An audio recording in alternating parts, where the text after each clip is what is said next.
Fame name with a legacy that's long. That's the legend of the Armstrongs. Questions get answered, oh, you didn't know? Let's start the show. Welcome back to the show. It's Road Dogg and Casio, and you're listening to... Oh, you didn't know? What is up, my man, Road Dogg? I'll tell you what, my blood pressure. That's what's up. Because I eat too much. My cholesterol's up. Good God, look at my face is all beet red. All I've been doing is just sitting here talking to you. It's the holiday seasons, which means, man, you get to see your friends and family. And if you're like me, your gout acts up. You know what I mean? Yeah. Do you eat? I want to eat. I want to eat pies and like deep fried turkeys. All right, would you rather on a holiday only have the meats or only have the sides? Sides. Oh, yeah. That's a good call.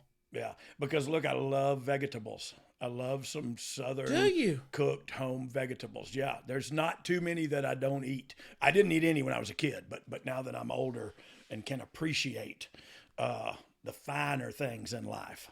We're having a holiday meal. Like vegetables cooked in a stick of butter. Fried and battered. Yeah. And buttered.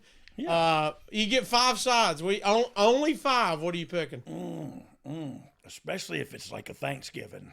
Yeah, let's go Thanksgiving, Christmas, something like that. You know what I mean? So like a big meal. I love a green bean casserole. Don't like mushrooms in it. Okay. So I'll pick green bean casserole because I really do. I love that. I love sweet potato casserole or sweet potato pie. You got 3 more to name one of them that's my favorite. If you don't name it, the podcast might be over. But, all right, deviled eggs. Well, I love deviled eggs, but that ain't what I'm looking for. Is that your top 5? I love a deviled egg. I love deviled eggs, yeah. So, look. Bacon on top or just plain? You like the bacon crumbles? On top of a egg? Deviled egg, yeah. Oh, I haven't tried that. My aunt does little bacon bits on top of the deviled egg. You can crinkle them bacon bits on a turd. Little paprika on Probably not a turd. I was being. I tried. I've tried worse. I'll try it. I'll tell you what. There was a stint after this TNA run we're going to talk about where I tried some unique. All right, you got green bean casserole, sweet potato casserole, deviled eggs. I don't know what the other one is. You better be getting some mashed potatoes in there. Oh, right? Mashed potatoes, okay, yeah, mashed potatoes and gravy, and is gravy? Is that 2? No, I'm gonna let you have it. And dressing. Here's how I know if you're Southern or not: dressing or stuffing. I'm gonna say dressing. Yeah, dressing's its own separate deal. Yeah. Like we got the DeAngelo boys working with us. They're gonna say stuffing because they're a bunch of marks. Stuffing. Yeah, we're going dressing. Groucho and Mark and what was the guy's name? Groucho and what was the other Mark? I love Mad Marks in the Thunderdome. Groucho That's where I feel like I've been today. Abbott and Costello. Harpo. Not Abbott and Costello. For the love of the Lord. All right, let's get to talking about it. What is the topic today? What are we going to talk about We're today? talking about sex, baby. What? We're talking about you and me. We're talking about all the good things and the bad things. I didn't know the words. May be. Let's talk about sex. I'm with you. Yo, you got that, brother. You got that. What are you talking about though? Well, real that sex, is or what do you Sports Entertainment Xtreme in the TNA. I see. By the way, if you're going to look for videos to do research on this, like I did, don't just type S.E.X. TNA videos. Well, you're going to have to clear your browsing history. It depends on how much time you have. Yeah. Because if it is a rabbit hole, some of you won't mind going down. I'm just saying. Didn't see a rabbit hole, but it was the only type I did not see on there. Bunch of others. Saw some starfishes, all kind of things. All right, here we go. Before we get started, make sure before you leave here, like, subscribe, 5 stars on all the platforms. Follow us on social media. If you're watching on YouTube, thank you. Like and subscribe and turn on them notifications. YouTube.com @Dogg, D-O-G-G is our new handle there. Oh. And, of course, on Twitter, he's at Brian R.D. James. I'm at The Casio Kid, and of course at You Didn't Know Pod. That's across social media as well. Now, let's get into Sports Entertainment Xtreme in TNA. We got to start at the beginning. The story of S.E.X. begins really, Dog, I would say when Vince Russo helps Jeff Jarrett defeat Ron Killings for the NWA title. This is Jeff's first NWA title reign. And by the way he's going, I don't know if it'll be his last NWA title reign. Hey, he is truly, I thought about this the other day, he is truly the last outlaw. You know what I mean? Like, he's still dancing around. He worked in WWE one week and AEW the next week, and he worked in GCW one week. And you know what I mean? Like, he's the last outlaw. I love it. He might have another NWA title reign in him. I don't know. Yeah, he looks great right now. He's in some of the best shape of his life. So, and doing some of the best work of his life. How many cut-off black shirts you think he got? All of them. I hadn't seen any in my store. No, he bought all the medium sleeveless black shirts. By the way, Jeff and Russo, by the way, dressed as Mr. Wrestling number 3, reveals himself. This is Russo's first appearance on TV on TNA. What did you think of Russo as a TV character during this time? Well, look, I thought he had kind of ventured over to TV character at this time. So I did think of him as a TV character at this time. Where I didn't like him as the TV character was in WCW, but at least that was the buffer between him working behind the scenes and him kind of being an on-screen character. So I thought he kind of... at least I saw him as a TV character in this role. So I always liked Russo. We always got along. We still get along. We just did a podcast together not long ago. And so I've always loved him. This was the first foray into his TNA, this was his first step into the TNA realm. And truth be told, the S.E.X thing was what I think he brought into Now Let's Have. New school versus old school, traditional versus progressive. You know what I mean? And so that's, of course, what Russo always brought to the table was going out on a limb a little bit. He'd try some stuff. You got to give him that. He'll try some stuff. He will try some stuff, and some stuff really succeeded. Yeah, and some stuff really fails. Like, and I feel like, I'm always justifying everything I say by, but that's the truth. You can't say he sucks, because he did some really great stuff. You can't say he's great because he did some really sucky stuff. So you just go like, yeah, he's been a force in wrestling. Now he's an on-screen character, plus he's working behind the scenes and creative. So yeah, here he's in now, and he helps Jeff Jarrett win the NWA title for the first time, and like you mentioned, it won't be his last. While we're here, stand by Trevor Murdoch. While we're here, Jeff becoming NWA champ for the first time, of course, well-deserved, but that's got to be a super cool moment to see him do that. Yeah. To tell you the truth, by that time, I had seen him with so many championships, I did not realize it was his, and I'm being honest, like I'd seen him win the Intercontinental title with me and helping him as the roadie. I'd seen him win tag team gold with Owen and with other people. I think he did with Owen anyway. But like I didn't realize it was his first NWA championship. You know what I mean? So because you don't remember him backstage making a big deal of it like that or anything? I don't. But look, again, this time in my career, we were flying high. I can tell you that. Party back then. Our safety was paramount. Jeff, who surprisingly enough is a babyface, refuses to join with Russo, even though he helped him win the title. The point of S.E.X. is that Russo is anti-NWA and traditional wrestling. Like you mentioned, Dog, it's now the new school and the old school. Yep. The backstory was pretty good, considering there was also, like you said, some truth to this. This was a good idea, I think. Yeah, look, I agree with you. I thought it was interesting. I don't think the creative was bad, really, too many times in TNA, and I mean actually over all the bookers that came and went through there. I don't think of anything that's the reason they failed was it was horrible creative. You know what I mean? I don't think that's the reason. And they haven't failed. The guys, they're still in business. So to an extent. But what were we talking about just now? I'm sorry. This was a great premise of traditional versus new school. Yeah. And it was there's truth in it. There was truth to it because it was exactly what Russo does. Like Russo was not, Bruno Sammartino's booker. You know what I mean? He just wasn't. He was DX's booker. And now he's trying to kind of relive that, I believe, with the S.E.X. It's a play on words, of course, Sports Entertainment Xtreme, but it's kind of clever. You know what I mean? It's clever if you want to get somebody's attention. Like, what? That shirt just said sex on it. But then you gotta, kind of read a little between the lines. But so yeah, I think it was a good idea, and I think this was the start of it. You know what I mean? Whether it continued to be a good idea will be what we'll be talking about. In 2002, at this time in TNA, who do you think was more of a driving force, Jarrett or Russo?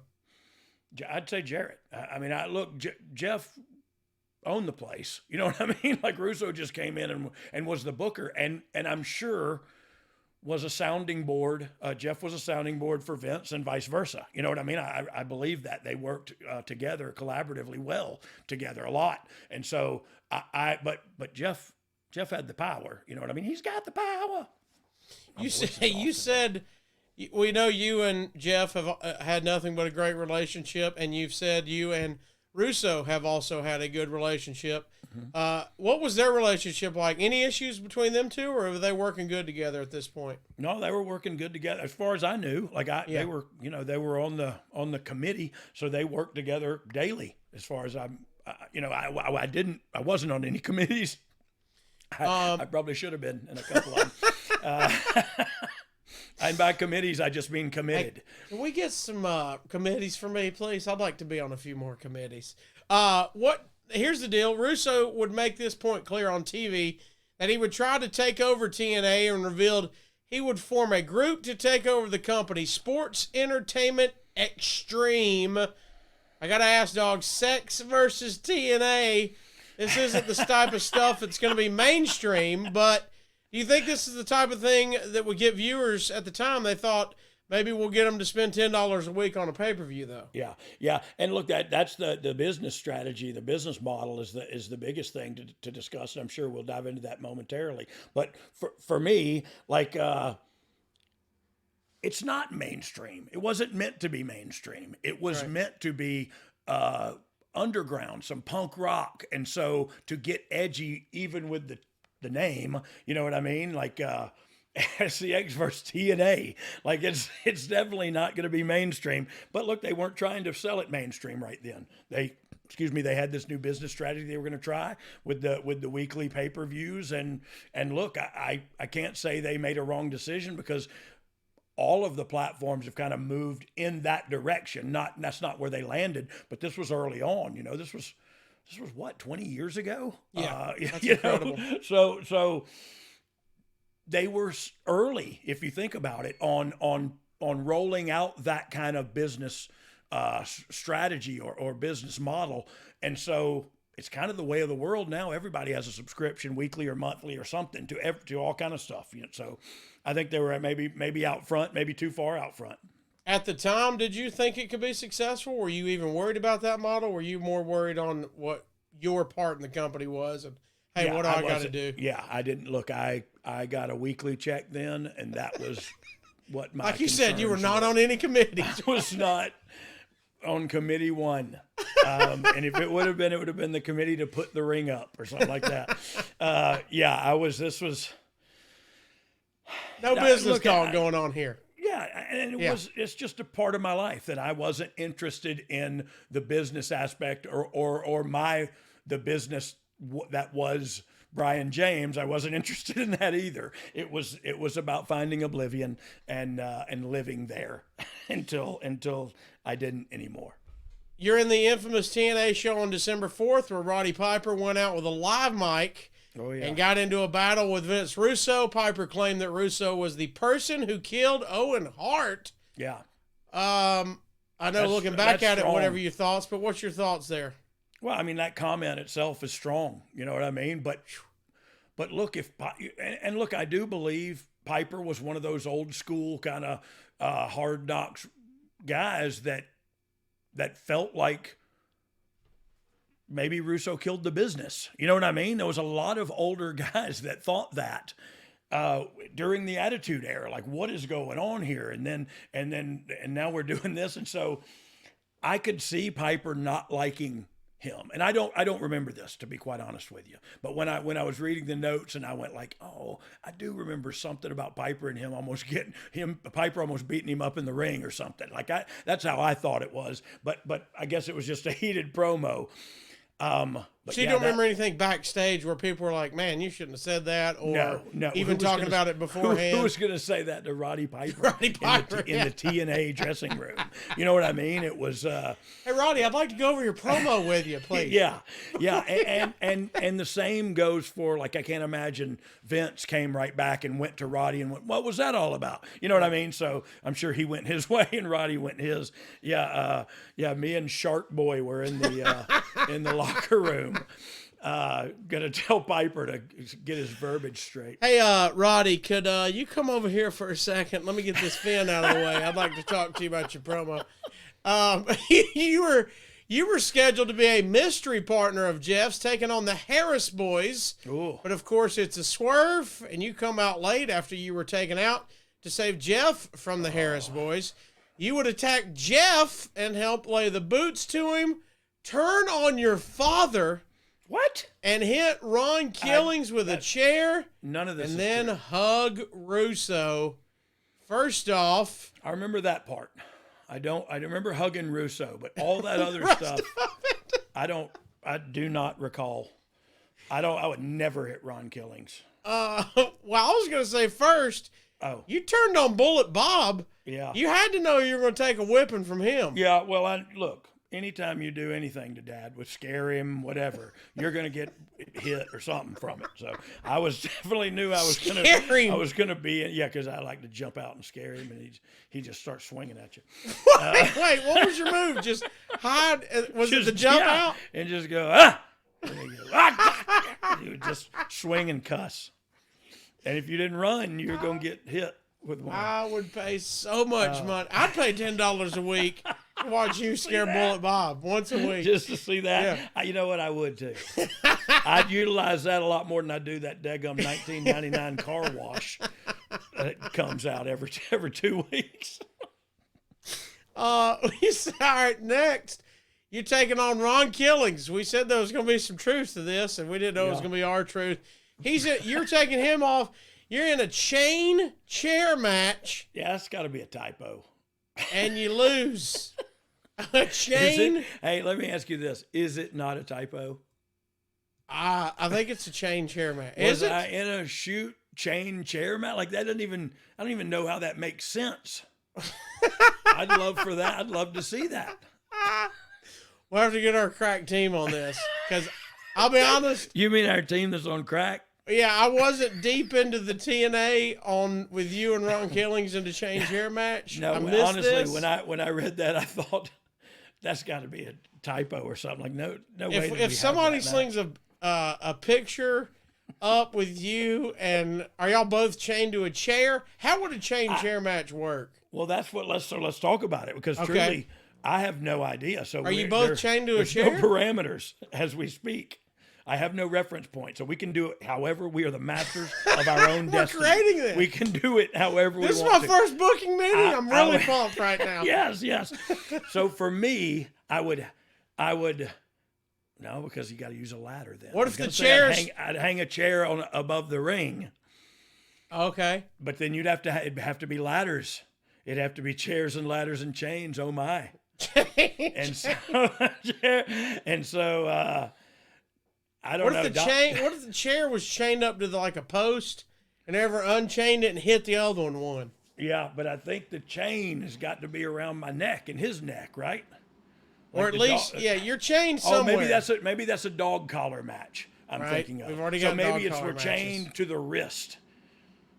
By the way, if this typo in our notes leads to, if I see a chair match coming up soon, I'm gonna die. So for some reason, I'm actually thinking I actually did it, but I don't remember how we executed it with the chair. So let's go back to that for a second. Because we could put the chair in the. No, you got to put it on a pole.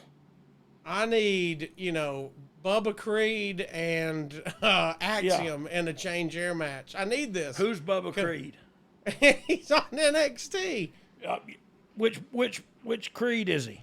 Which one you talking about? They're in the Diamond Mine. No, I know the Creed brothers, but which one you talking about? He's the taller, big. Big guy. The thick big. one? Yeah, not the taller one. The taller one's his other brother. Yeah.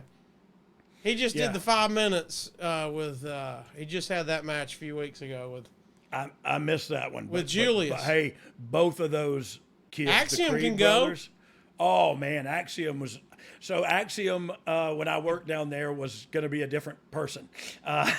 So we had the idea for the character. We came up and trademarked the name and everything, and we were literally in the process of making gear, and the guy got released. No. Yeah, and it was a really good kid too. I'm not going to mention his name, but great kid that we were gonna utilize in that gimmick. But that kid can work. That kid you're talking about, the guy that does Axiom now. Apparently, our team has only found in 2003, Kid Cash and Abyss had a chair on a pole match. Well, we've had everything on a pole match. Yeah. They had Viagra on a pole match. Right, and Russo wrote that too. Yeah. So, I bet he was in on Dominic that. said I just snorted, and I said something about him smoking crack. So, Dominic, you've moved to the soft now? You're no longer doing the hard. I got it. To the soft. I got it.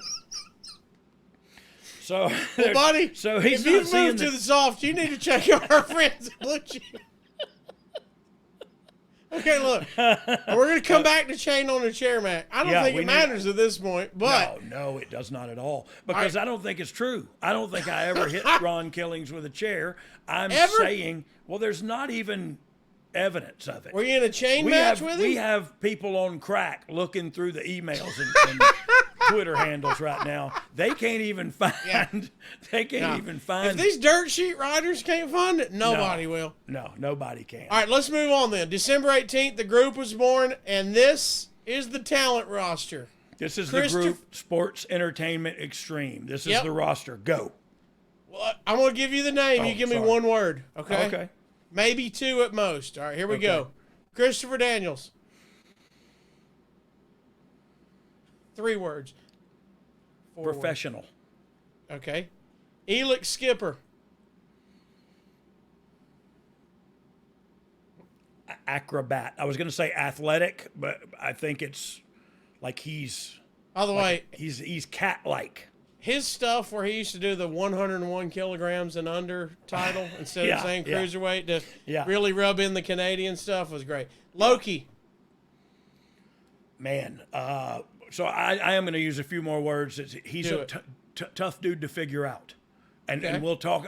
I think we're gonna talk a little more about each individual. If not, that's fine. I'll do it now. But so I never had an issue with Loki. I people talked about him being difficult to work with and stuff. I never ran into that one time. But I do have an interesting Loki story. When I showed up to, we were going to have a 6-man in like Mexico City, and it was me and Conan and Truth, I want to say, and it was against Loki, and I forget who the other people were because it really didn't matter. But when we got there, we all pulled in, and this was back in the day, and so it looked like Cheech and Chong was pulling in, and we get out of the van, and there's Loki with a towel around his neck and like a hoodie on, and he's running laps around the parking lot of the underground parking facility, and I like stopped him and waved him down and was like, whoa, and he had to take his headphones out. He was like looking at me, and I was like, bro, what are you doing? We got a 6-man tag, and you're not gonna need any of this out there. You know what I mean? Like, and he goes, maybe you're not gonna need any of this out there, but I might. And he put his stuff back in and ran. And I thought, that was badass and cool, and it scared me, and yet I was angry, and you know what I mean? Like I was like, it was kind of a slap on you.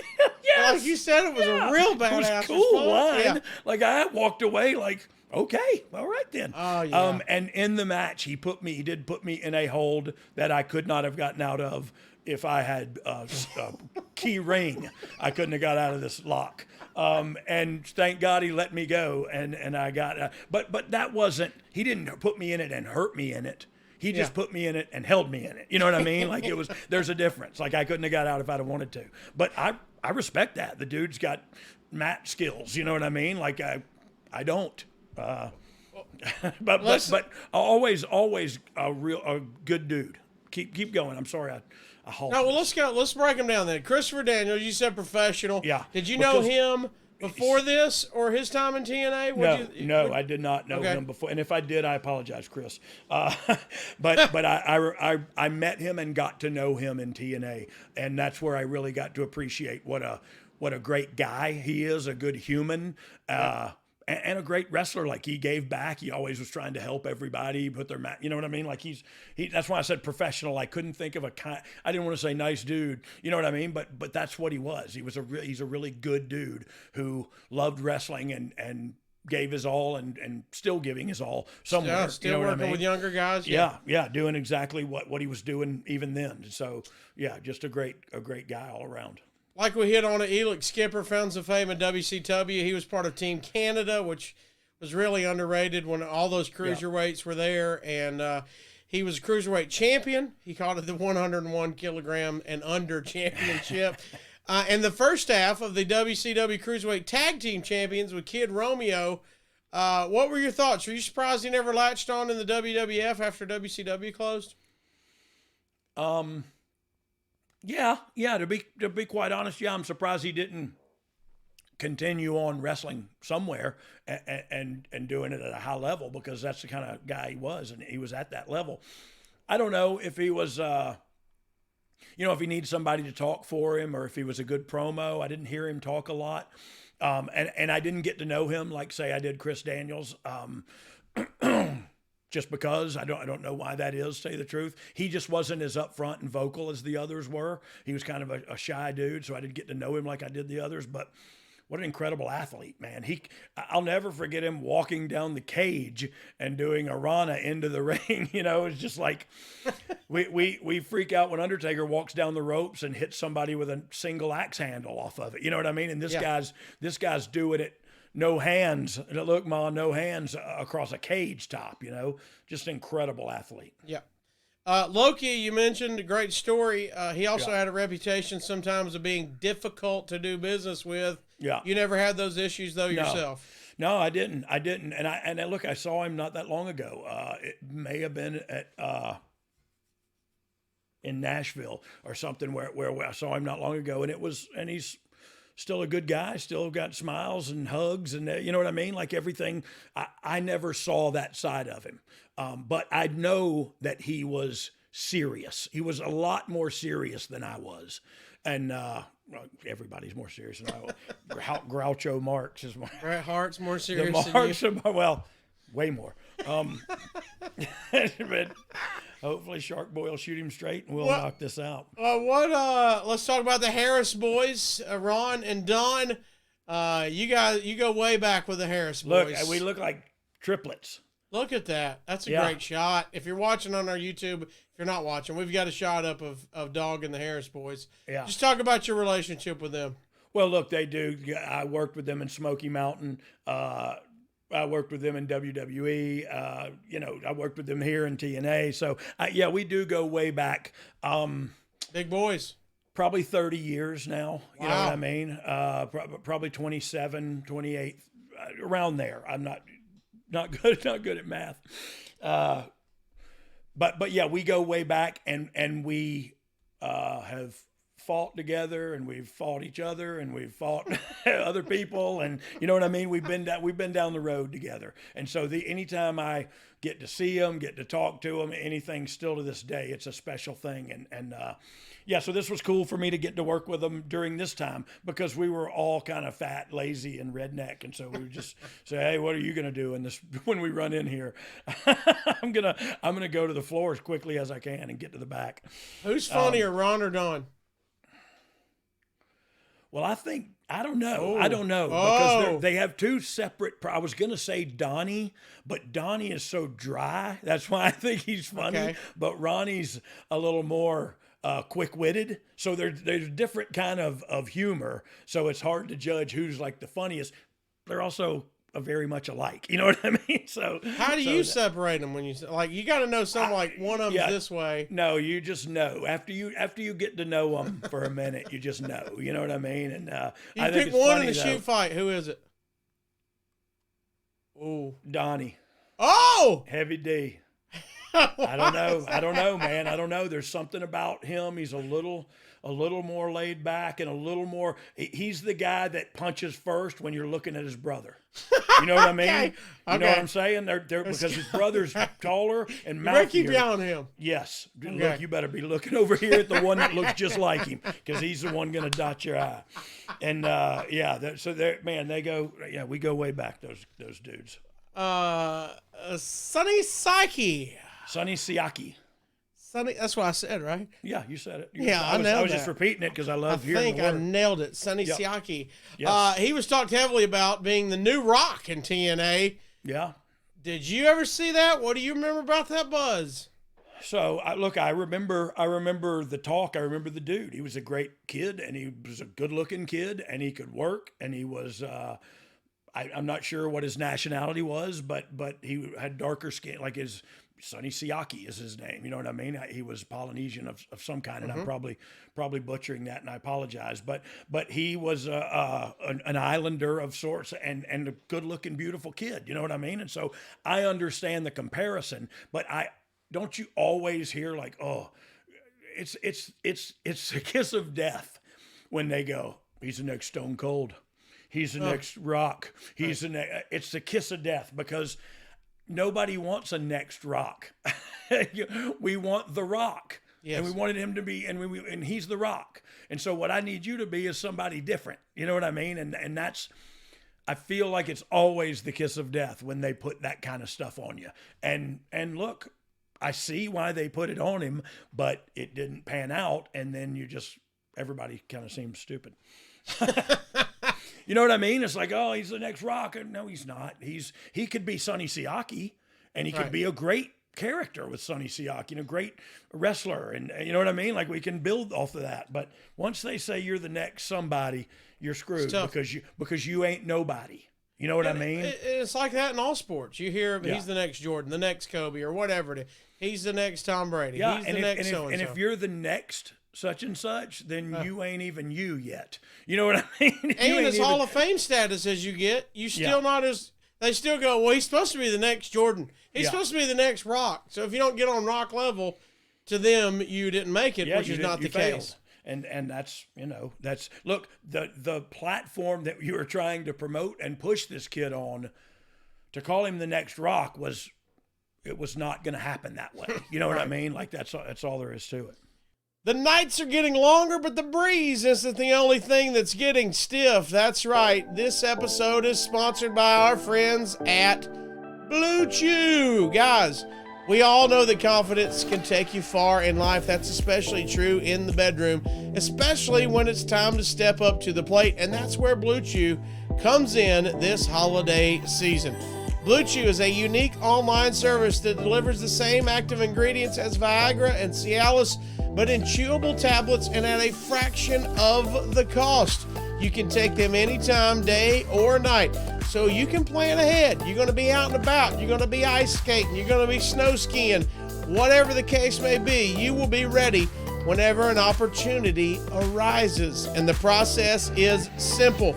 Sign up at BlueChew.com. Consult with one of their licensed medical providers, and once you're approved, you're going to receive your prescription within days. And the best part, it's all done online. No visits to the doctor's office, no awkward conversations, no waiting in the line at the pharmacy and seeing if you know somebody right when you're getting your pills. That's not the case anymore. It's all done online. Plus, Blue Chew's tablets are made right here in the USA, America, prepared and shipped direct to your door in a discreet package. They say there's nothing sexier than confidence, and Blue Chew can help give you the confidence where it counts. Rekindle that flame on these cold nights here in the winter with our friends at Blue Chew. If you can benefit from that extra confidence when it's time to perform, chew it and do it. Have better sex. And we've got a special deal for Oh You Didn't Know listeners. Try Blue Chew free when you use promo code DOGG at checkout. Just pay $5 shipping. That's BlueChew.com, promo code DOG to receive your first month free. Visit BlueChew.com for more details and important safety information. And we thank Blue Chew for sponsoring this week's podcast. And last but not least, let's talk about David Flair. Oh, David Flair. I like David. Give me a David Flair story. So I don't have any, and I'll be quite honest. We got along, but I didn't hang out with him. I did my own thing and hid while I did it. So I didn't talk to him a lot. But bless his heart, no beef with him or anything, right? No, not at all, not at all. We worked well together for the time that we worked together. Everything was fine. You know what I mean? But it was also. He's Ric Flair's kid, so I treated him a little different than I would have treated another young kid coming in like that. You know what I mean? Giving him a little more leeway, more respect, or what? Yeah, I would treat him better, and that may be bad on me. You should treat everybody the same. Okay, I get that, but that's I probably still would have treated. If Barack Obama's daughter was there, I'd treat her special too. You know what I mean? If it was somebody else's kid, they would get special treatment too. And so, look, I think he found his way out of the wrestling business because he wasn't cut out for it, but it wasn't because he didn't love it or he didn't want to follow in his father's footsteps. It was, and to be quite honest, the truth of it is the one to follow in his father's footstep passed away. You know what I mean? The other young Flair, what was his name? Reed. Reed. Thank you.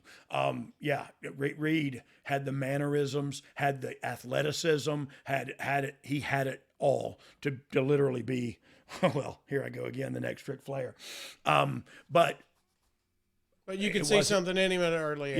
Yeah, for sure. And that didn't exist in David. And I'm sorry about that. He's a good kid and a good dude. You know what I mean? Like he wasn't. We didn't have a cross word, and I don't know why we would ever, but.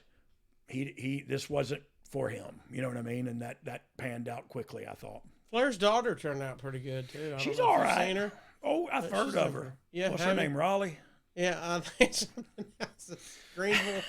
It's not one of those cities. All right, let's go. On the show, you would do an imitation of Jim Ross after a beatdown on Curt Hennig. Curt Hennig. Do you remember what the point of that was? It was probably me trying to pop somebody.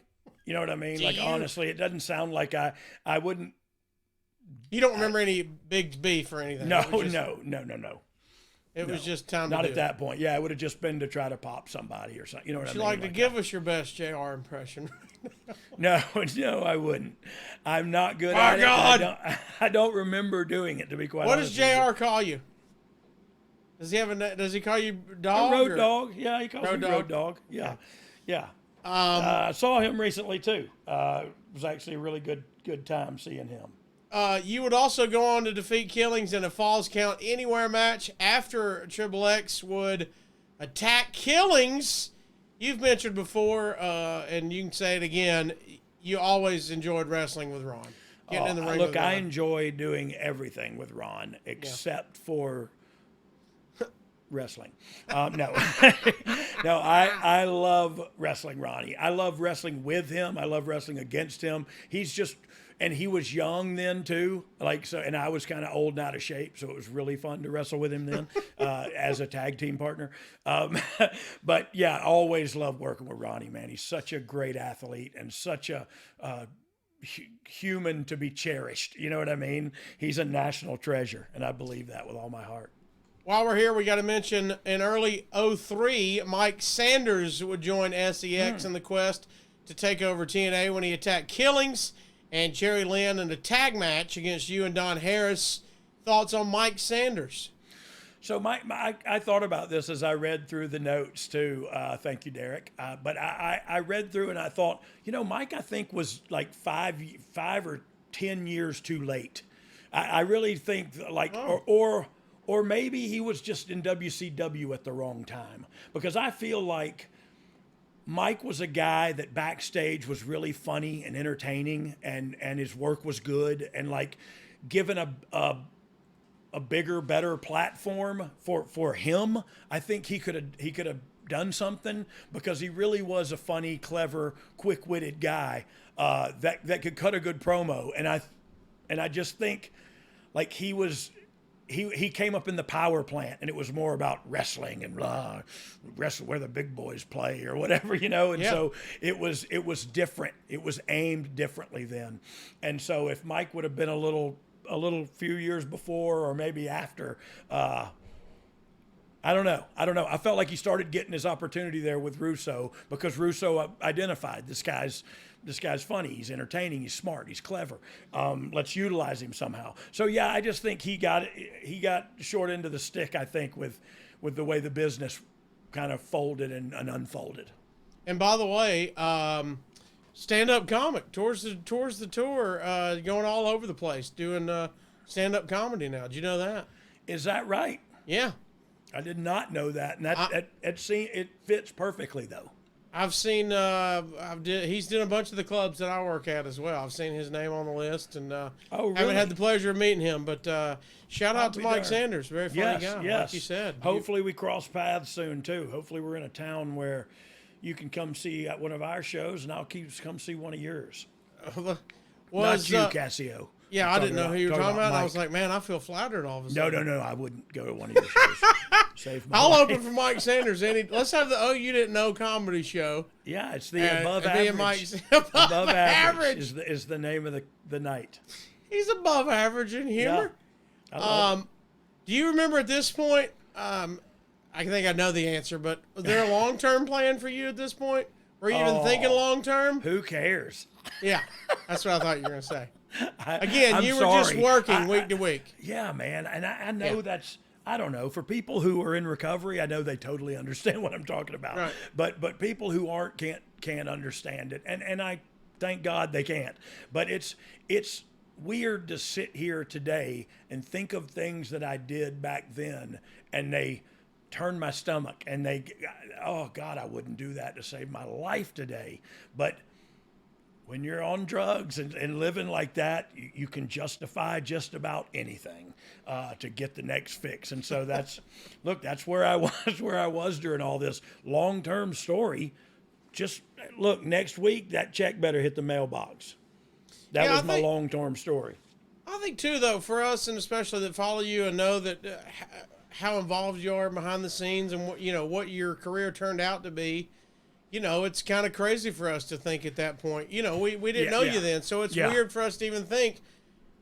And you've said it to me. I hear it every single week. But for those jumping in, long term was not a thing in Dogg's life. It was that's true. Like you said, as my check coming. Yeah, that was, and look, that What'd you say? I need to make a house payment and get some drugs? Yeah, that's all. And that's all. Yeah. I don't care and at the time, I didn't care if baby needed a new pair of shoes, because daddy needed his dope, and that's not me no more, man, but that was. And so I appreciate you bringing that up, Casio, because I forget, like, people didn't know and don't know what's going on behind the scenes. And it was just, I didn't care what was going to happen. What was long-term? Heck, I didn't think I'd be alive long-term, much less doing something creatively in wrestling. A storyline? No. Tell me what to wear and where the camera is. The only line I'm worried about is the one on that EKG. When it goes to flat, somebody smarten me up. If I'm alive next week, give me a check and point me towards the hard cam, baby. Let's go. On January 22nd, 3 members of S.E.X, you, Daniels, and Don Harris take on Jeff Jarrett in a Battle Royal 4-way for the NWA title. And let's go to the Dave Meltzer files, your favorite part of the show. Right. Yes. Meltzer's going to describe it to you. Okay. The big angle on the show came at the finish after Stone Cold Jeff Jarrett had retained the NWA. Already. You know what? I figured it out. Where's Dave Meltzer from?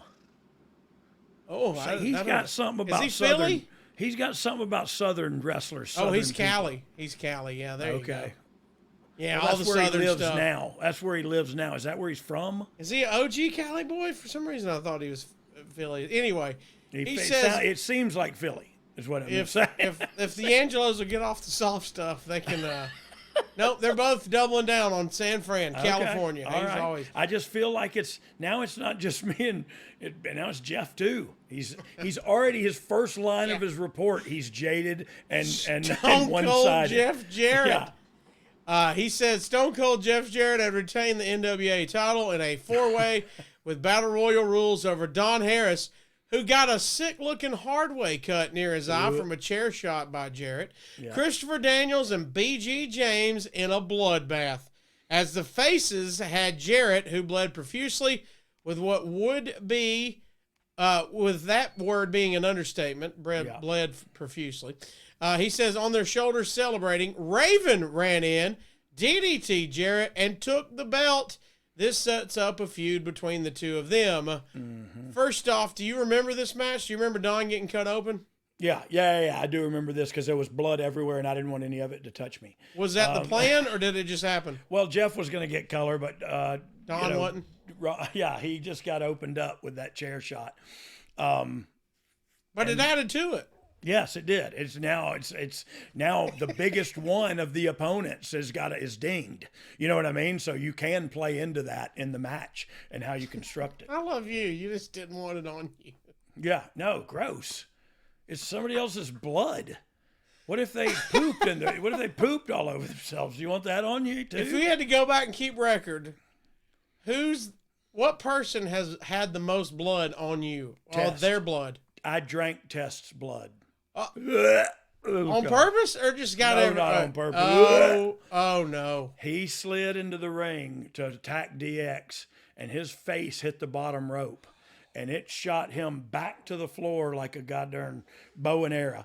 He got up, and his nose was broke all over his face.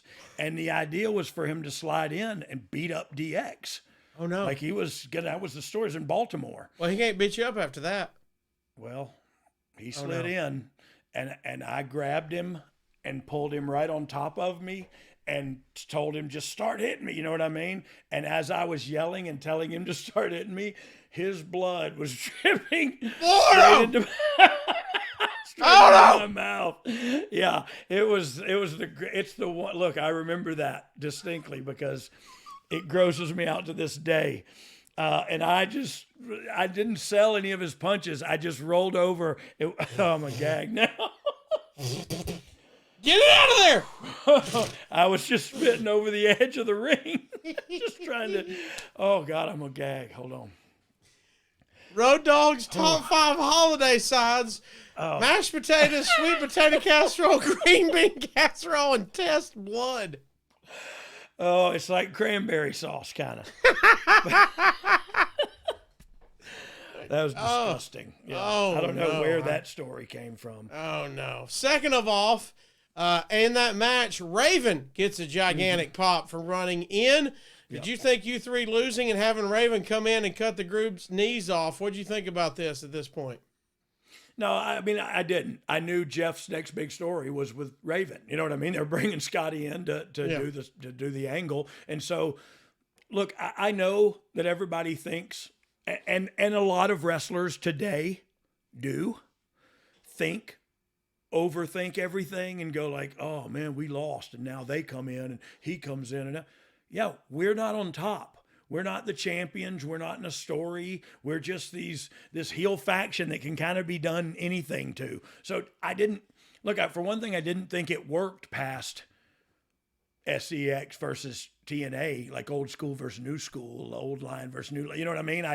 It doesn't work past that. So I don't know how far we were into this story by this time, but I was never one, even if in my most sober day, would I go like, oh, Ravens just come in and after we get beat and like that's what happens the champion comes out on top somehow and retains and overcomes all the bad guys, and then another bad guy swoops in and makes a statement and goes, ha, I got you now. And you turn the page and there's a new chapter. You know what I mean? It's that way in every movie, in everything. But yet wrestlers can still think like, well, does that make me look stupid because I got beat and he came down? Like, oh my God, you're already thinking that it's real. Like it's not real. I have a part to play in the story tonight. And my part was get beat. Me and two of my partners get beat by one guy. And then somebody who's probably going to draw more than me comes down and does something to the champion. And now they go off and do their thing. And so, yeah, it doesn't hurt anybody. You come out the next week, you do your thing. It's the same old. It's people overthinking it. And there's a lot of young guys today that do the same. Also at this time, Hermie Sadler will put shows on, and you are featured heavily in. In Norfolk, you would main event against Jeff for the NWA title. What? Jeff would retain his title. I can't believe you lost to Jeff Jarrett. I know. With Ricky Steamboat as the referee. That's probably right there what happened, Casio. He's to that blame, Rick isn't he? Steamboat is a son of a bee sting. He will turn on you in a heartbeat. Richard Steamboat every They call him time. the Dragon. They call him the Dragon. Yeah. Yeah. You know, it was a breathe fire on all I don't your know plans. too many dragons other than Puff that gets Just along with wreak anybody. havoc. They wreak havoc. They're friends with nobody. Nobody. That's how Jeff retained. Good luck sleeping tonight, Jeff, if that's what you call a victory. This might be just me as a wrestling mark fan, whatever you want to call it. But looking at this, you get to challenge for the NWA title against Jeff Jarrett and Ricky Steamboat as a ref. That seems like a big deal to me. Is that a big deal for you at the time? Not at the time. Okay. And that's the regret part about recovery. And I can't live in it, but I have, like this is a very cool match. Yeah. This is a very cool moment in my personal, and not wrestling history. I won't say all that bull poop, but in my personal wrestling history, this is a very cool moment. I wish I had been more invested, mentally, professionally. I wish I would have been more invested in, man, we could have done some great stuff there, and we might have. I just don't know because I wasn't concerned. Right. And that's, I don't know, It's sad to say, but it's the truth. Yeah, when you just see the title, Road Dogg and Jeff Jarrett for the NWA title with Ricky Steamboat as ref. As a ref. That sounds pretty cool.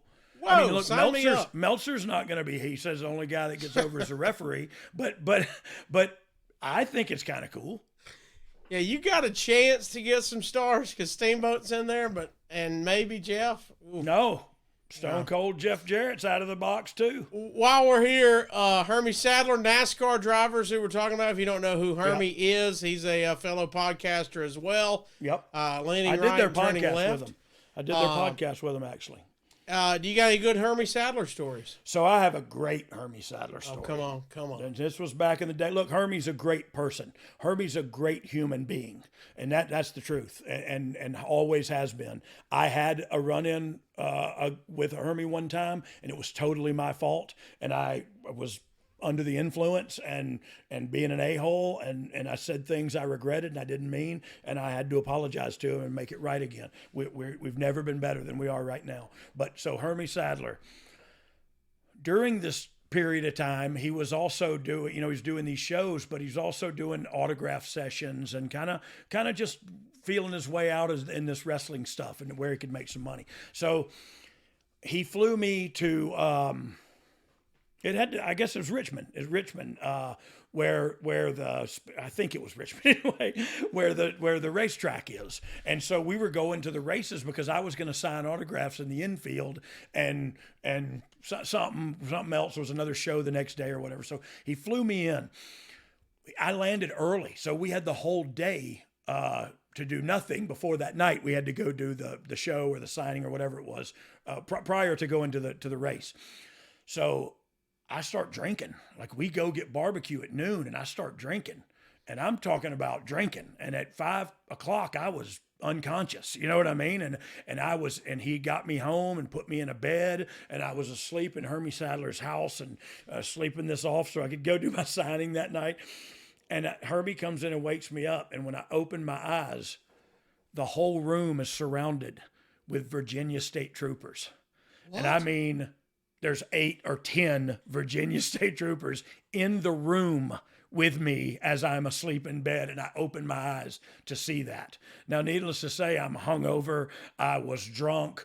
I woke. I have no idea where I'm at now because I'd never been to his house before. Now I wake up in his house and there's cops everywhere. And he didn't let it go too long because he had set it up to do that. But he walked in and said, "Brian, what'd you do?" And I started talking like, "I don't know, Hermie, I'm sorry, I don't know what I did." And he just started dying laughing. And it was for about a minute. I'd never been so scared in my entire life because I had no idea what I had done. And they were all friends of his. They're all laughed at me. Boys, and he rounded them up. Yeah, yes, they all laughed at me. So good. And I went and threw up, and then we went to the show.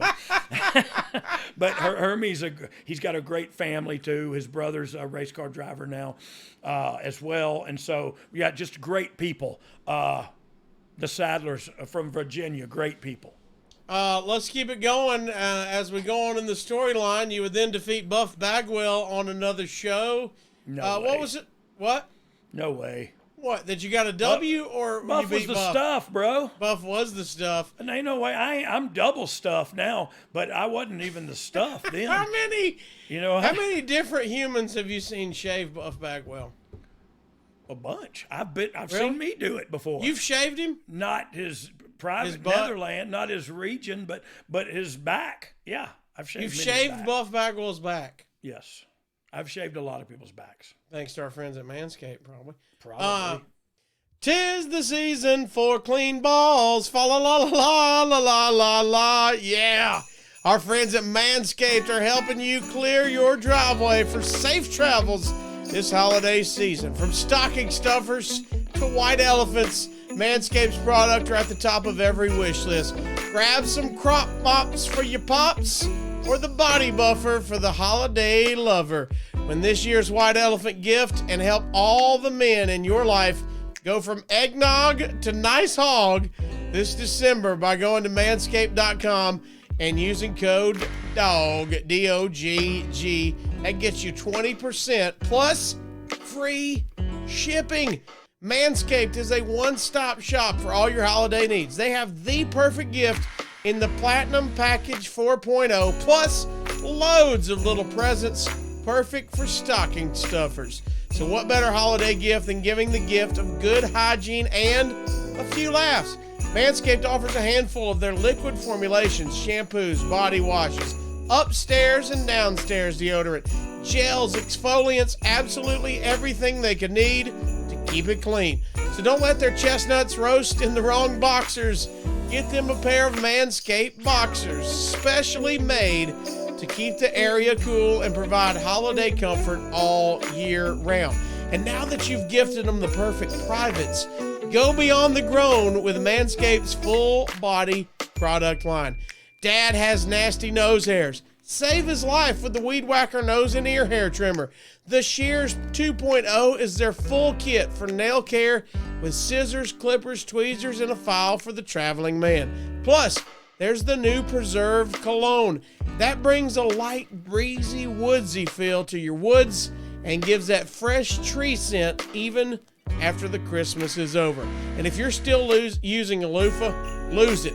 Introducing the Body Buffer. Loofahs actually hold bacteria from dead skin, so help them throw out that disgusting old loofah and get the body scrubber that feels smoother but acts tougher.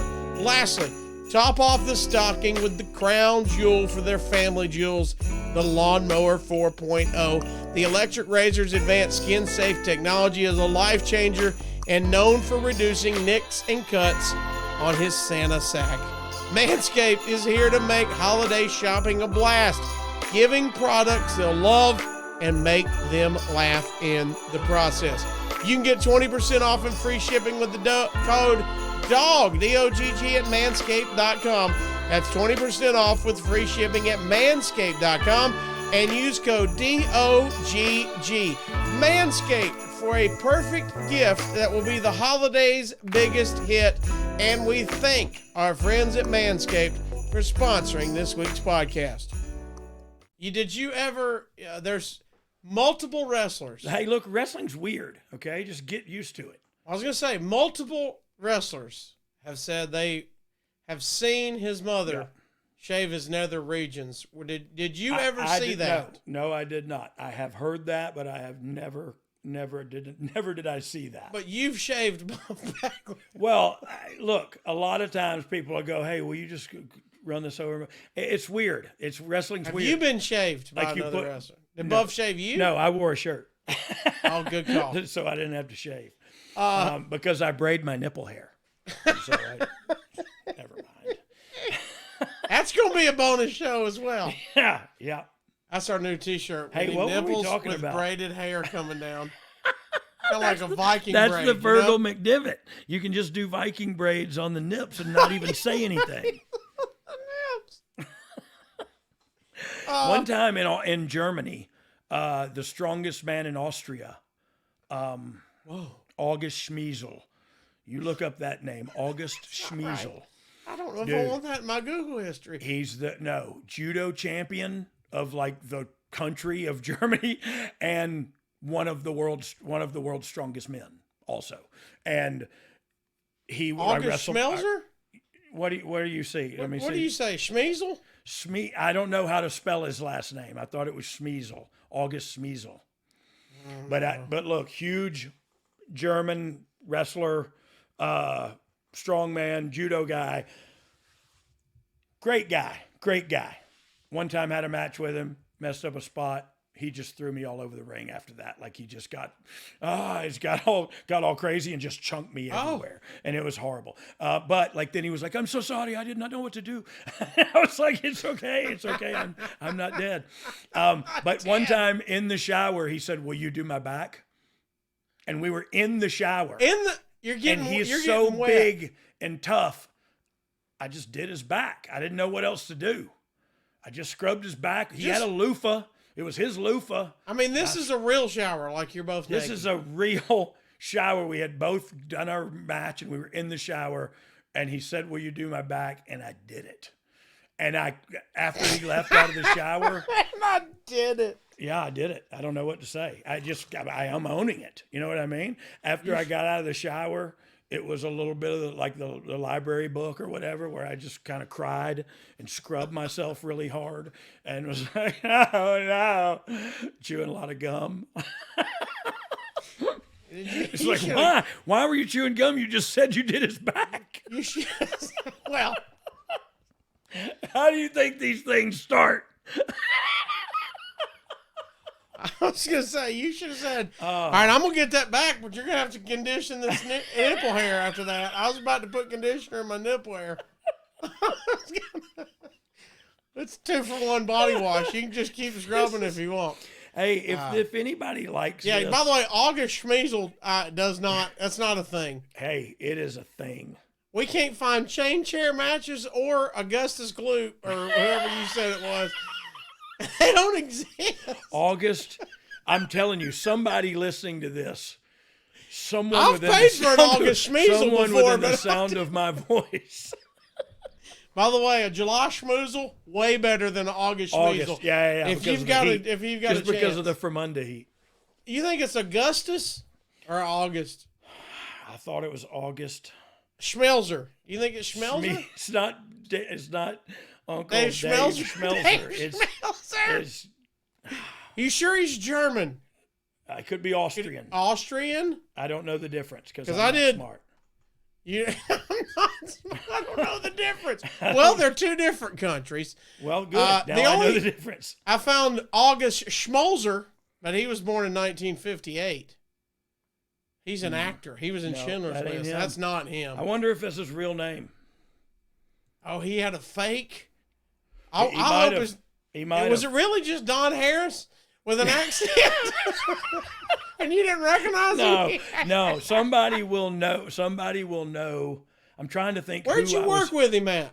In Germany, the whole all over the. You do a tour. Sometimes you work the same building for like 3 weeks in a row, and so I worked with him all across Germany. And yeah, he's a great guy. He's like a professional bouncer. That was like what his job was, and he had like a real nice. I think that's Frank Mir, isn't it? Isn't he a professional bouncer? It might August Schmeisel. Look, I think he was tag team partners with Fergal McDivitt. He was Fergal McDivitt's first tag team partner. That's one of the greatest feuds in history. 5 stars for August Schmeezer. August Schmeezel. August.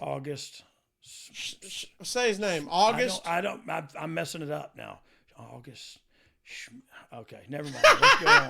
Let's go on. I'm going to find it and prove myself not crazy. By the way, speaking of holiday foods, my meemaw makes a great Schmeezer. Whatever. Wait, is that him? That's him. Who is that? That's Who August is that? Schmeezel. Wow, that's him. As sure as I'm he standing took a few there. Schmeezels. Hey, bro, in the kisser. So he looks like a bad dude, man. Dude, he is probably 6'4". I'll be honest, I'm gonna shave his back. 300 pounds. If he'd have told me to kiss him on the back, I'd have probably done that too. But I didn't. But there he is. I knew I wasn't crazy. If he would have said shave my back, I would say, all right, man. After 30 minutes, though, we're done. Yeah, all right? yeah. We're done. When you finish, I'm done. That's a deal, right? If your back's half shaved, too bad, Sally. Let me run my hands over it, feel if it's smooth. Wax on, wax off. That was him, man. Big bad dude. I did his back. Wait. Whoever found that, one of our crack team, if you're not watching on YouTube, they just threw up a picture. Mm-hmm. What name was it? August Schmeezer? We need to know. You've said it. Schmizzle. Schmeezel. See, you've said it. August Schmeezel. Oh, by the way, I did SMISL. I didn't type it like that when I Googled SCHMEEZEL. Schmeezel. That's because I said it with a Georgia accent. Yeah, you did. If I was German or Austrian, I would have said August Schmizzle. My nizzle. Yeah, that's him. And he was a bad dizzle. He was a bad dizzle. August. I did his bizzle. You shaved his bizzle. I did his bizzle in the shizzle. You shizzled his bizzle. I don't even kizzle. He's Austrian. Okay. But you don't know the difference in German. I do now. Thank you, Casio. It's okay to not know stuff. You know what I mean? Ignorance is okay. But now that I know, ignorance ain't okay no more. That's it. He's Austrian. The Austrian strong man. I don't know how we got on August Smizzle. I did his back. You asked me if I shaved. You did his back. Buff Bagwell. I shaved Bagwell. It went to August Smeezel. And that's good stuff. All right. I don't know how we're going to transition, but your dad is really in the front person for tradition and honor. What's the topic again? Shaving Augustus's back is S.E.X. and TNA, baby. I see how it pours in now, though. Yeah. With S.E.X. It's coming around. Your dad is really the front person for tradition and honor and the NWA that's going on up against S.E.X. Do you know, what was your take? Did your dad enjoy doing this? Yeah. Look, we always love getting to work together under any circumstance. You know what I mean? And I think it's fun, and I think we have fun with it. But look, I knew we was gonna cross paths. Me and the old man. I was with the new whippersnappers. The math. The S.E.X. or whatever they were called, S.E.X, something. S.E.X. And so I knew I was going to have to face him, but he was old then, so I knew I could take him. On January 29th from the Observer. Not really. On January 29th from the Observer, they did an interview earlier in the show with B.G. James where they tried to portray Vince McMahon as a vindictive guy who gave him a terrible Double J gimmick because McMahon was mad at Jarrett. James implied that Russo's DX turned him into the most entertaining personality in pro wrestling. See? Take that, Bret Hart. And that he sold out Madison Square Garden 20 straight weeks. This is from Meltzer. Insert your own punchline. I love the promo. We only worked Madison Square Garden like once a year. You know what I mean? But 20 straight weeks. Yeah. And you sold that out, baby. Out. Scott Armstrong came out at the end when James claimed everyone in his family was jealous of him.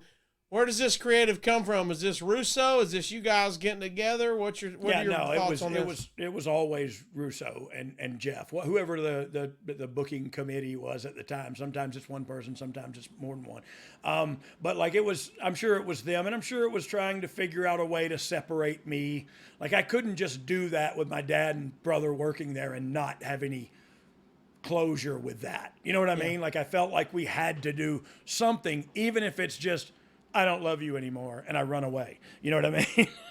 Yeah, it's a thing. Y'all are family in the same business. Yeah, and so we got, and I'm going to be a heel against them. You know what I mean?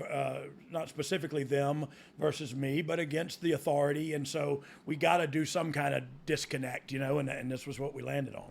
And again, it got to be fun to get to work with Scott as well. Yeah. Look, I've worked with Scott a couple times in Smoky Mountain. We were both under a hood. He was Dixie Dynamite, and I was the Dark Secret. And so we worked a few times on live events and on TV like that too. So I loved working with Scotty. He's light as a feather. He told me I was real stiff. And by the way, when I met him, he confirmed your story about your Little Debbie's, about how you put butter on them. Oh yeah.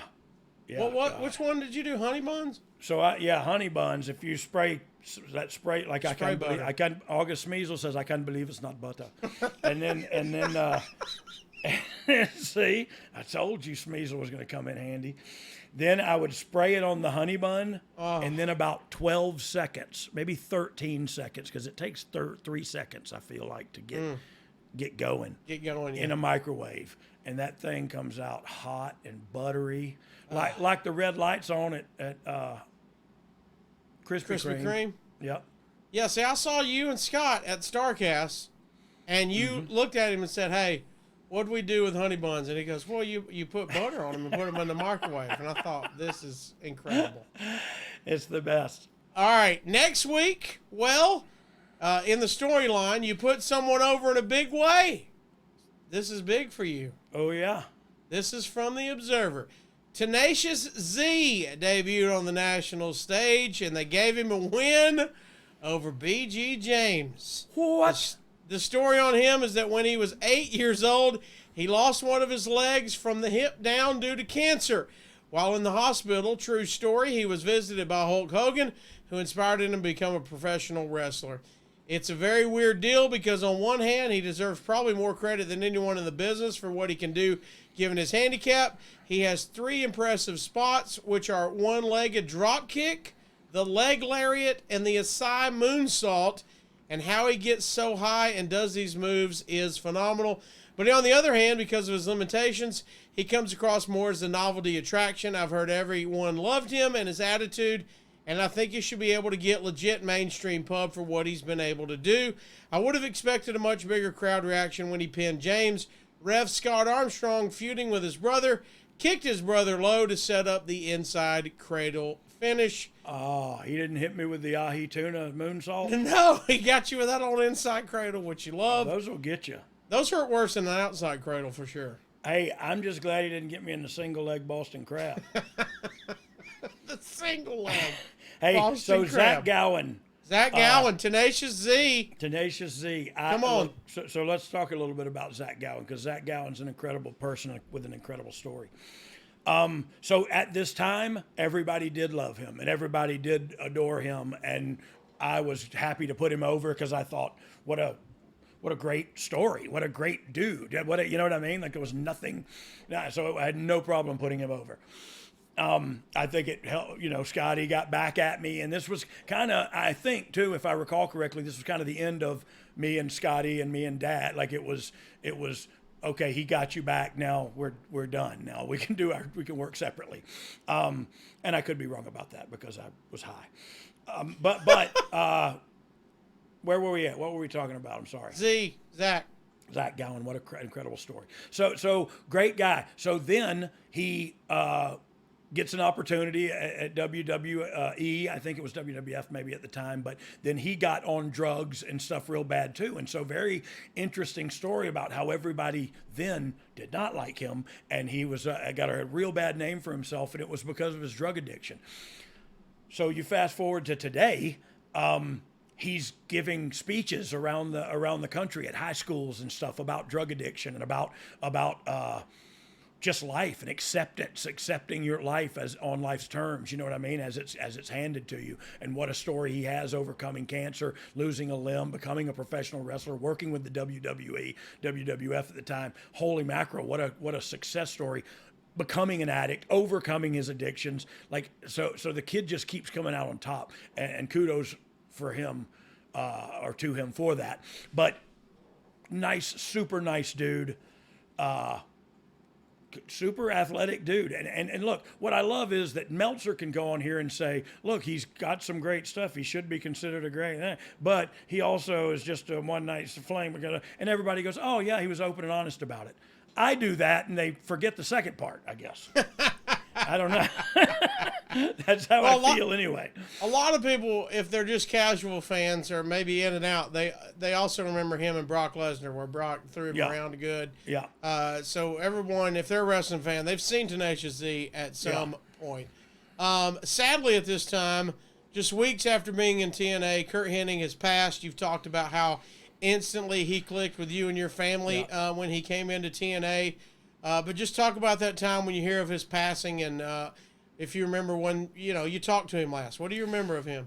Well, so look, I do remember how well he fit in with me, my brother, and my father. Like, it was literally like having another one of my brothers there with us. It was just that fit in. But having said that, that's why this one hurt a lot, because I had just gotten to know him. We had just all driven 6 hours we drove 6 hours from Pensacola to Nashville every week to record this, and then stayed the night and then drove back. Sometimes we drove it up there that day and drove back that night. It depends on how many cigarettes my dad had. And he was on the road with you? Oh yeah. When we were doing all this, he was driving up and down. He drove. He wouldn't let anybody else drive. But yeah, so this one with Mr. Perfect, like, it felt like I had just found out what everybody was always talking about with Curt Hennig, with Mr. Perfect. You know what I mean? And it was, look, truth be told, he was taking the same pills I was taking. He was doing the same, drinking the same stuff I was drinking, smoking the same stuff. You know what I mean? Like we were, and so I don't know. And I think about this often. I try not to get too deep into it, but why him and why not me? You know what I mean? Like, it's a bit of survivor's guilt, but it's also like, I can't live there. I can't live in that moment, but I think about that, and I thought about it a lot at the time. But still, it wasn't enough for me to say I need to quit taking handfuls of pills at a time. You know what I mean? It didn't hurt me so bad that I quit. It takes something more for you to say. For me, it did anyway. I'll say that again. For me, it did anyway. Something more personal and direct in my face for me to realize I need to change the way I'm living. So yeah, that one hit me hard. I felt like I just met and was introduced to and was forming a relationship with a brother in the ring, a brother of the ring, and a real brother. Like, he was just like one of us. It was crazy. So yeah, that one hit me hard. On February 12th, you would team with Mike Sanders and new S.E.X. member Glenn Gilberti in a losing effort to Ron Killings, Jorge Estrada, and Tenacious Z. Was S.E.X. losing steam at this point? Was it too much of an NWO ripoff to get over, do you think? Yeah. What's your thoughts at this time? I read that in the notes too, and I don't know that. Look, I do think it was a lot of faction building and faction forming, and I think Russo, it was one of Russo's go-to, and I think it rightfully so. He went to it a few times and it was successful. You know what I mean? And I don't know why he wouldn't try again. You know what I mean? If at first you don't succeed, or if at first you do succeed, you try that on for size again. So I do think that was something he did. Excuse me. I don't think it was too much of an NWO ripoff, but they did start adding people, and then, you know what I mean? And then it got like, okay, what are we doing here? And we couldn't do what DX did and kind of rule the roost. You know what I mean? Because we weren't the champion. We didn't have any championships. We couldn't call any shots, really. We could just come out there and beat people up. And so we were a big faction of heels, and you gotta have people to beat. And so it kind of, I think from the get-go, it was a little bit hampered and hamstrung just from the creative standpoint of, you got a lot of people in there that are going to work with a lot of your top baby faces.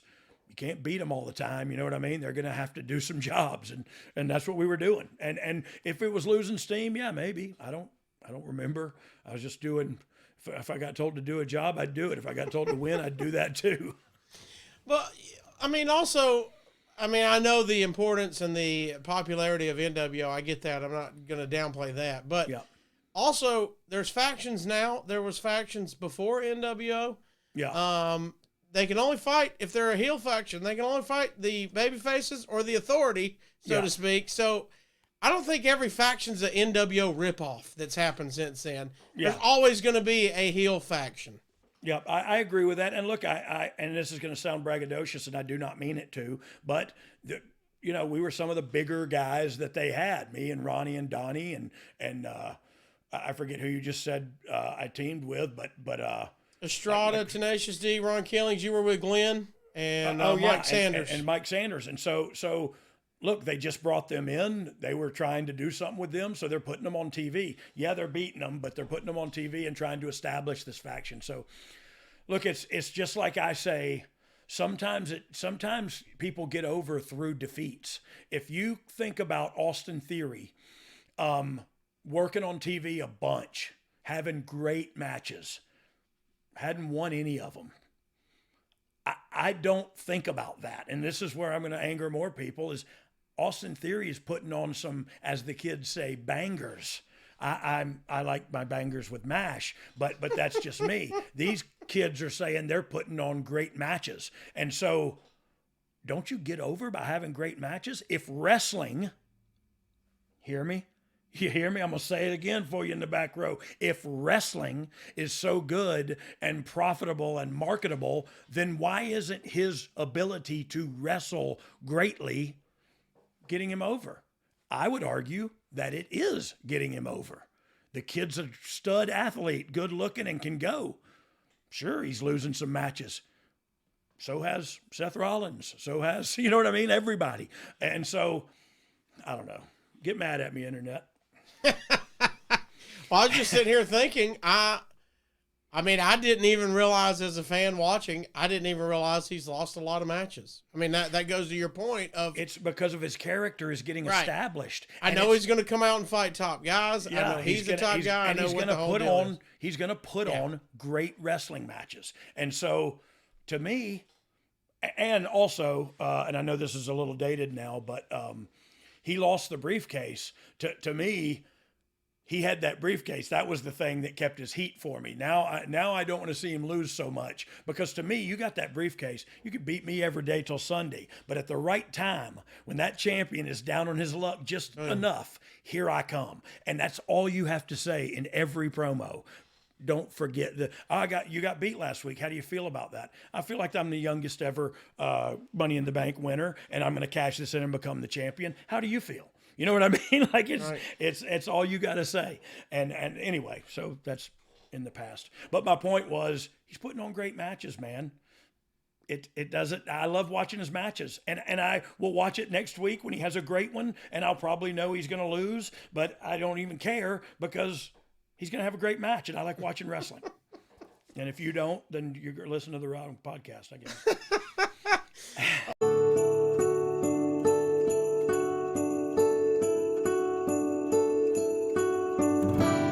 It's that time of year, boys and girls. Can you believe it? I know I can't. I know what you're thinking. This is going to be expensive. How am I going to pay for all this? Have you seen the economy lately? Can we put Christmas on pause? You can't. It's going to be here sooner rather than you think. And I'm here to help at SaveWithConrad.com. How's this for starters? No house payments for 2 months. You don't have to make a payment in December. You're done until January. And come January, you're going to have a happier new year. Because it'll be with no credit card debt. It'll be with lower monthly payments. We can knock out your car payment. We can get rid of your second mortgage. We can pay off all your credit cards. We can get you the cash you need to turn your house into your dream home and do it with no money out of pocket. Don't get stressed out about the holidays. Just go to SaveWithConrad.com right now. You don't need perfect credit. You don't need money out of your pocket. It just takes a few minutes to get started. NMLS number 65084, equal housing lender. Serious business. Get a lower monthly payment. Make this the best Christmas ever. and skip your next 2 house payments at SaveWithConrad.com. Back in TNA, out of nowhere, J.J. Dillon debuts, and it looks like your dad is out of his spot. Give us a story here. Was there any issue with it? Was it just business? Was somebody hurt? Do you remember anything around this? I think they were bringing in JJ because I think JJ could represent the NWA in a like Dad was like the fighting commissioner, and JJ would be like the commissioner. You know what I mean? And so I think there was having time to think about this. I think, my dad asked for a bit of a raise, and it wasn't a big deal. And we were driving 12 hours round trip. They did get us a rental car, so that was nice, but they didn't have to fly us in or anything. And so we drove. We were spending money on gas. He asked for $50. He said, that's $50 a week. That'll pay our gas. You know what I mean? That'll help with our gas. And they said no. And it really angered me and my brother because you said no to my dad, who asked you for $200 a month. You know what I mean? For I don't know. He's my dad, so I'm biased. It's Bob Armstrong, man, and he's asking you for $50 a week. You know what I mean? On what you're already giving him as pennies, comparatively. You know what I mean? So I think there was something in the mix there. But look, as soon as we heard that, me and my brother had a conversation, and we got in the car and we left. So it was a problem. It was a big deal. Big deal. Well, it was to us. And look, that was not with Jeff. That was with Jerry. And that was one time ever too, that I had a disagreement. And that's all it was. It wasn't an argument. Nobody yelled. Nobody cussed. It was just a disagreement on a business decision. And I said, you know what? I'm going to go home and think about this. And if I'm fired, I won't come back. And if I am, I will, and we'll talk further. And we left. So. Well, let's put it in context from February 19th. This is what's reported in the Observer. You hit on it, so we'll see how much they got right. Yep. Bob Armstrong quit the promotion because he asked for a raise from $300 a show to $350 and was turned down. Brian, Beachy, James, and Scott may have also quit, but it wasn't related to that. They were at the show on 2/19, but walked out together in the afternoon and went home. So that part is pretty much right. It's accurate. And the fact that, look, it had something else, there was another thing in there too. But it was that on top of what they had just said to my father, was kind of the real reason that we were walking out. You know what I mean? I was looking for another reason. And so I picked one. The next week in the Observer, to your point, BG James, they say BG James took a pay cut from $2,000 per show to $1,000 because the company wasn't doing well. So that probably played a part in his walking out shortly after they turned down his father's request for $50 a week raise. Yeah. So that was all correct. And they weren't doing well, and they asked me to take less money, and I agreed to, because still $1,000 a week's good money. You know what I mean? I don't know how many lawyers are listening to this, but it's good money comparatively. Were you in talks about going back at any point in time? No, it was kind of look. Jeff was doing his thing. We kind of didn't speak for a while, and then once he called back, we kind of put everything under the bridge and went back. But again, like I said, it was never anything with him. But I'm sure his feelings, because he loves his father too. You know what I mean? His father is up on a pedestal as well, and rightfully so. It's his father. So if I had an issue with his father, surely he took umbrage with that too. And that's why we didn't talk. You know what I mean? And so, but we did. We talked after that. Everything was fine. And we'll get into that now too, I guess. Well, I know you're mad, but did you think the company could survive at this point? Were you even thinking about that? No, I wasn't. But I did. Yeah, I did. I did, because they were like, I don't know. I kind of dug it. Like, it was an independent, underground feeling thing that you could sign up for and watch every week for $10. You know what I mean? It was again, it was the first step into that kind of subscription, monthly/weekly, platforms. And so this was way ahead of their time at the time. What do you think was the biggest thing holding them back at this point? If you had to look back on it, creative, business model? No, I don't think it was. Look, business model could be debated because I don't, maybe they did, if they did. But again, they were ahead of their time, though. Yeah. And I think if you did a $4.99 a week and $10 for pay-per-views or something like that might be a better strategy to get people watching weekly, but maybe not. I don't know. But yeah, I don't think it was the creative, and I don't think it was the business model. Yeah, the business model. I think it was the platforms that they were on.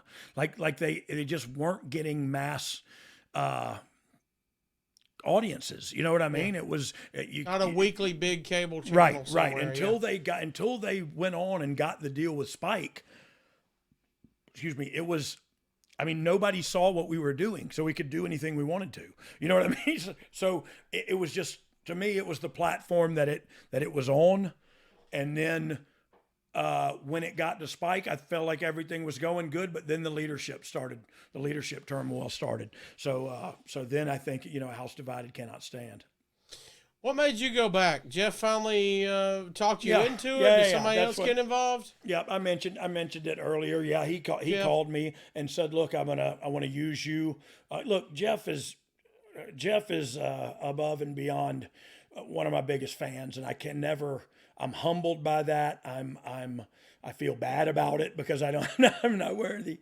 But Jeff has always looked out for me, man, and he's always saw something in me, even when I didn't see it in myself. And so I still don't see too much good in me, but I know I do claim some things I can do well.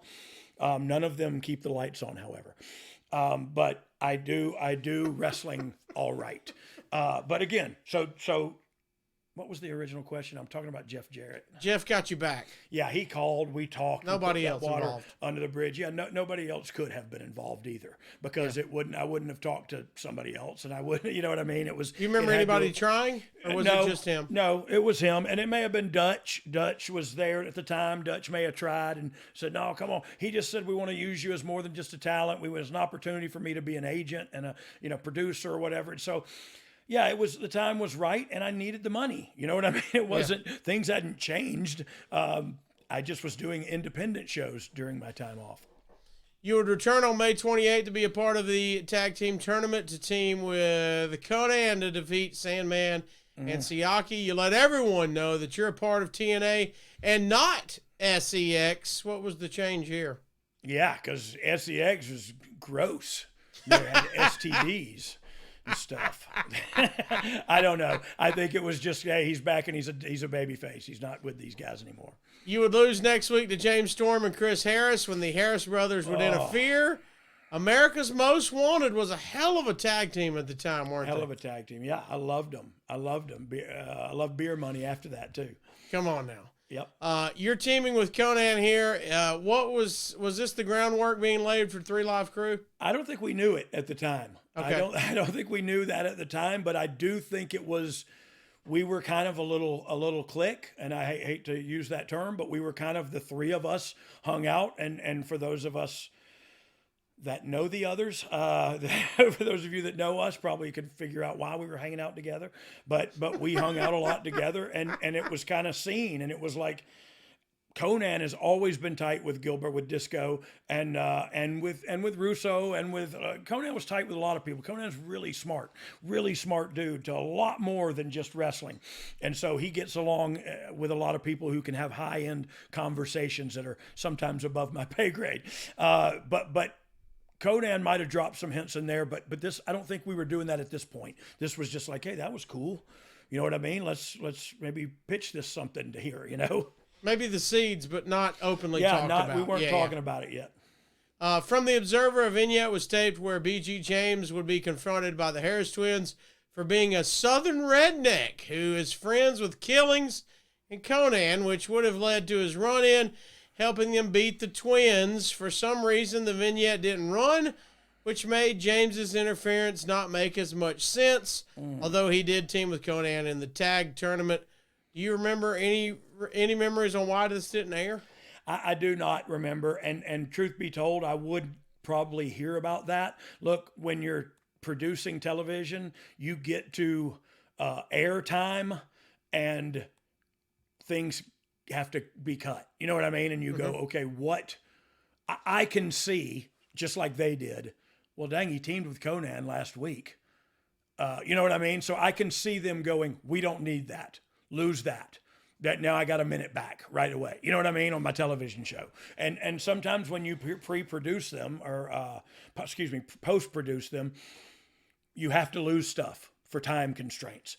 Having said that, I have no idea if that's what happened here, but it's one of the things I can imagine unless the vignette sucked or the backstage sucked, which I totally could have. You know, Brett, they can all work circles around me, so. All right, this is the end basically of the BG James S.E.X. era. Before we get to some fan questions, just when you look back on, I was about to say, what's your thoughts? You need a shower? Will you do my back if I do a shower? Yeah, me and August.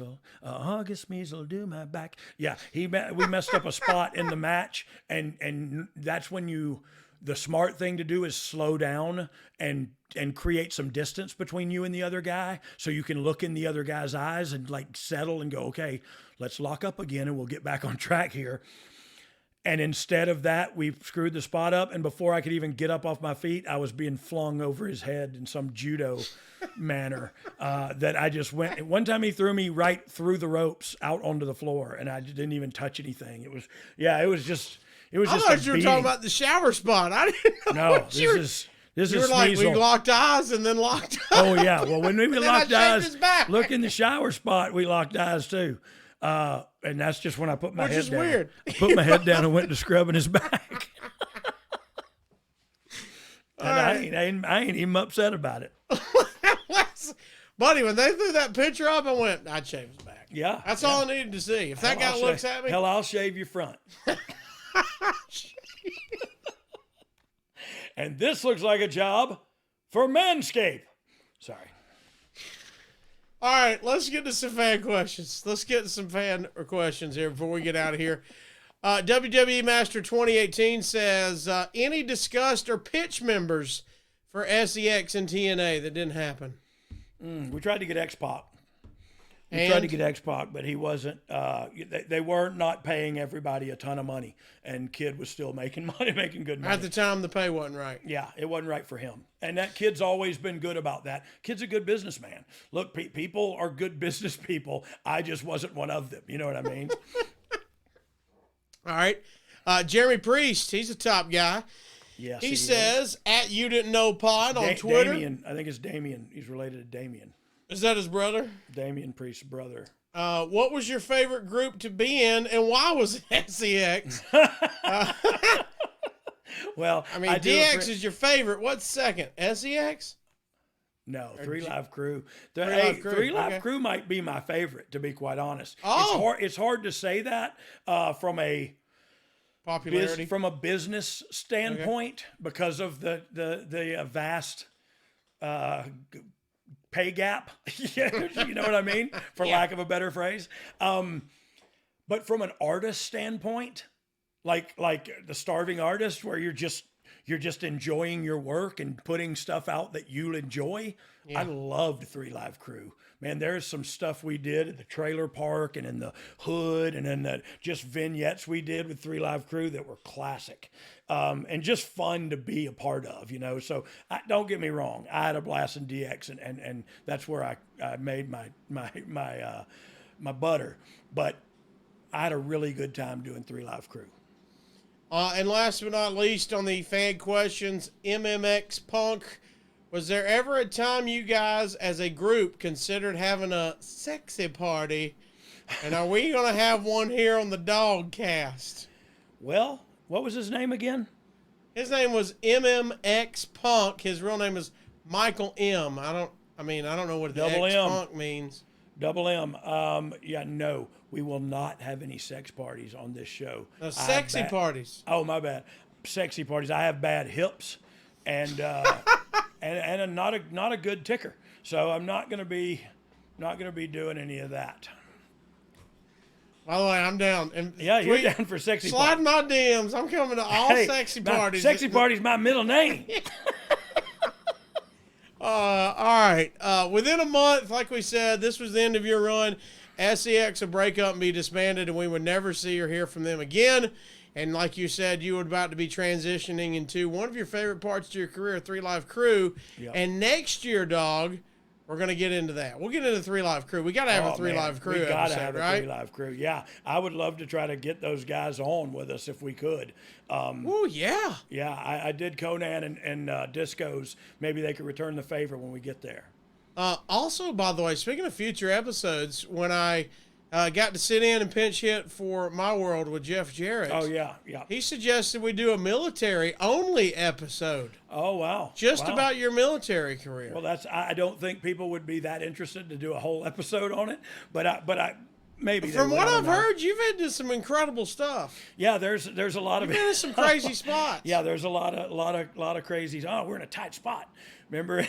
And wherefore? I mean, then, brother, where art thou? Oh, brother, we're in a tight spot.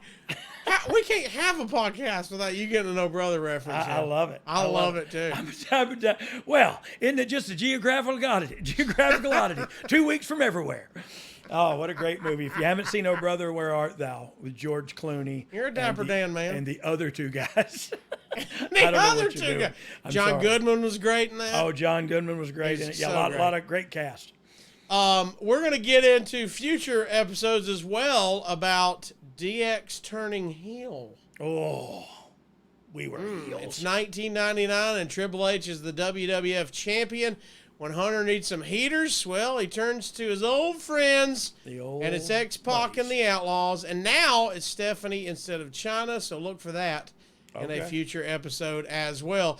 Also, over at adfreeshows.com, you get 14 podcasts early and ad-free for as low as $9. But there's wait. You're saying $9 a piece for 14 podcasts? No, $9 a month. So $9 a month and you get 14 podcasts? Early and ad-free. No ads at all. And early, baby. Again, I'm not good at math, but that's like 76 cents a podcast. By the way, if that's right, it's incredible that you pulled that out. I'll do it to you on Main Street if that's right. Well, you shave my back. I'll shave your back on Main Street. If it's within give or take 4 cents, I'm all in on it. We should do something to raise awareness for something and like get Manscaped on. Is your back hairy? Not like. You can donate mine to Locks of Love. You know what I mean? I don't have a back bush, but I have a scattered, covered, and smothered. It's like somebody dropped a glazed ham in a barbershop. You've heard that. Just oddly shaped hair. Well, see, this took me my beard took me like 7 years. Because if I do mine short, I always say it looks like I passed out in the sand. You know what I mean? It's blonde and it's splotchy. And you're like, something's on your face. I'm not sure what it is. Bless your heart. But talking about ad-free shows, they just launched a brand new series called The Book, which is taking a month-by-month journey through the actual handwritten booking logs of JCP and World Class with David Crockett and David Manning. Conrad also just released the 48th volume of Ask Conrad, where you get to ask him any questions you want. Hacksaw Jim Duggan. What? Just joined ad-free shows for no way. Live. Yeah, he did a Q&A. Members got to do a live watch-along with Jake Roberts. Wow. By the way, I did bonus shows. So the people that paid $9 for 14 also got to interview with Hacksaw? Yeah, live Q&A. How about that? Huh? I quit. That's worth 76 cents of whatever. It's worth 77. Plus, I did bonus shows with Shivani. I mean, you got mad at me for not being monopotamous or whatever. Yeah, the word. It's monopotamous. I did a watch along with JR. I did a watch along with your boy Jeff Jarrett. Lash LaRue's doing the draw show. Oh yeah. So we got a lot going on at ad-free shows. You can book your deal, your membership, be a top guy over at adfreeshows.com. There's so much waiting on you. Plus, you get this show early and ad-free as well. Yeah. Also, like and subscribe wherever you are consuming this. If it's YouTube, like, subscribe, turn on notifications at youtube.com and our new handle, YouTube handle, at DOGG Dog. Show handles on all the Instagrams and the Twitters and all the social medias at You Didn't Know Pod. He's at Brian R.D. James. I'm at the Casio Kid. BD, this is a fun one today, man. Yeah, it was a good one, and I felt like I brought back some memories of some good stories of some individuals. But I just want to say too, if I offend anybody on here, suck it. That's it. I just wanted to say that from the heart. You know what I mean? Let's roll roll that beautiful bean footage. Let's get out of here, my friend. Yeah. Suck it. Suck it. Happy holidays, everybody. This is Jason Sensation, and I had the utmost pleasure of sitting down with Top Guy members to tell my story of being the greatest wrestling impersonator of all time. The best there is, the best there was, and the best ever will be. Check it out on ad-free shows right now. Well, let me tell you something, brother. Andre the Giant. You think you're gonna end Hulkamania, man? Well, Hulkamania's gonna run wild on you, man. And what you gonna do, brother, when Hulkamania and all the powers of Hulkamania run wild on you, brother? You, Elizabeth, you. And I started to do his impression to him, and he flipped out on me. He lost it. Man, hey, man, come here. Let me hear a couple of those voices. Damn, like he's Stone Cold. Oh, man, that's damn good. I'm so happy to be here. Thank you very much. Yes, Triple H, yes, I love it. SmackDown, yes. You get out of the washroom now. You combing your hair like you're Lex Luger? Look at you, pretty boy. You think you're Luger? Come on. That was so much fun. I had a blast. I love ad-free shows. And if you want to watch the entire episode on demand, you can check it out on adfreeshows.com, along with so many of my favorites.